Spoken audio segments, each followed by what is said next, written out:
ฮัลโหล1 2 3 4ไมค์เช็คไมค์เช็คไมค์เช็คไมค์เช็คไมค์เช็ค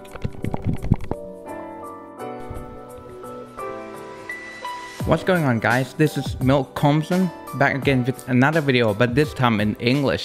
I'm gonna be talking about this camera, the Contax G1. I already made a video about this camera in Thai, but I couldn't be bothered doing subtitles because that video ended up being much longer than I thought. So here I am again in English reviewing the Contax G1. So what is Contax G1?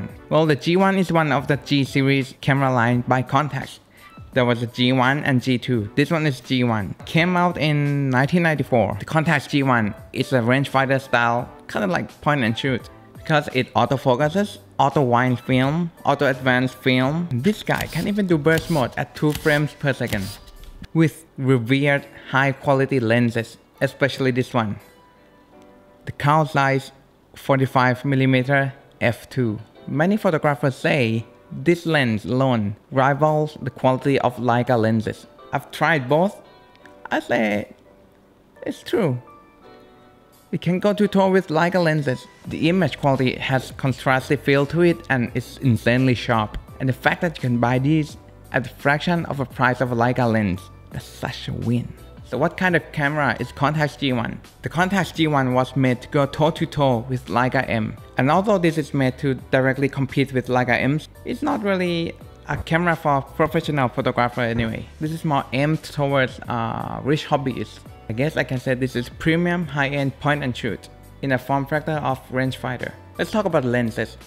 The classic trio of Contax G lenses are 28mm f2.8 and this one here 45mm f2, and another lens on the telephoto end of spectrum is 90mm f2.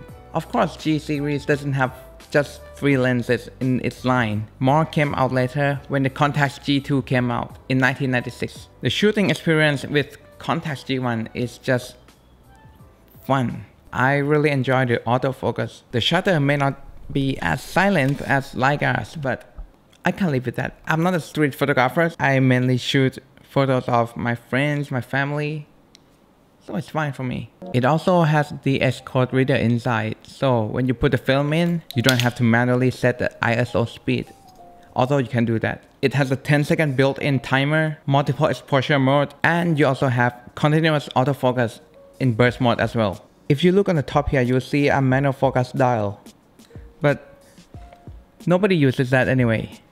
It's super inaccurate. Just trust the autofocus system. As long as you know how to focus, you won't fail, unless the camera does.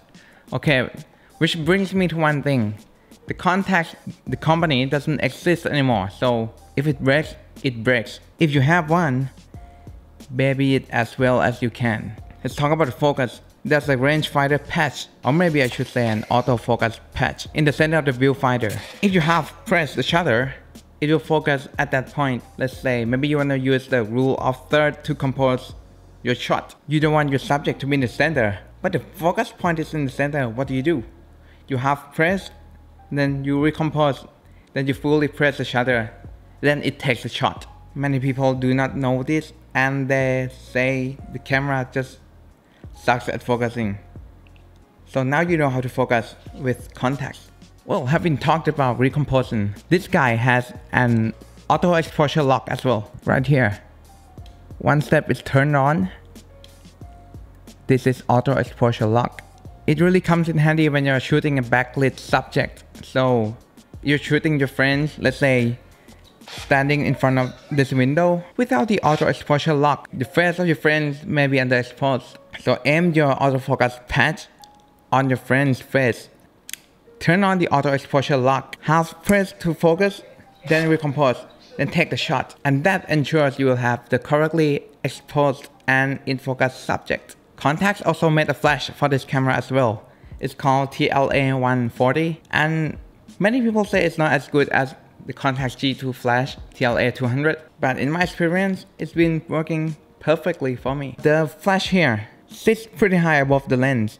The TLA200 is much lower and is more likely to cause a red eye effect. Test shot. Oh, This flash has TTL mode through the lens, so you can basically use it as a point and shoot flash. Before we go into sample photos, there's a few things I'd like to mention. So if you're buying the Contax G1, there are two editions, the white label and the green label. The green label is newer, so it accepts more lenses such as 21mm f2.8 and 35mm f2. But if you're buying the Contax G2, which costs a lot higher, it accepts a wide variety of lenses, which are all those 5 lenses I've mentioned, plus the zoom lens 35 to 70mm f3.5 to 5.6. And that's one of the few differences between Contax G1 and G2. G2 also has higher burst rate. People also say the shutter on G2 is quieter and it focuses better, but I've never tried G2. The price is too high. And another thing is, in single shot mode on G2, you can choose to go with single autofocus or continuous autofocus, whereas on the G1 you can only access continuous autofocus through burst mode, not a single shot mode. And that's basically it. Oh, G2 also has manual focus wheel on the front and focus button on the back, but nobody uses manual focus on this. Okay, I think I've done enough talking. Why don't we go see some sample photos?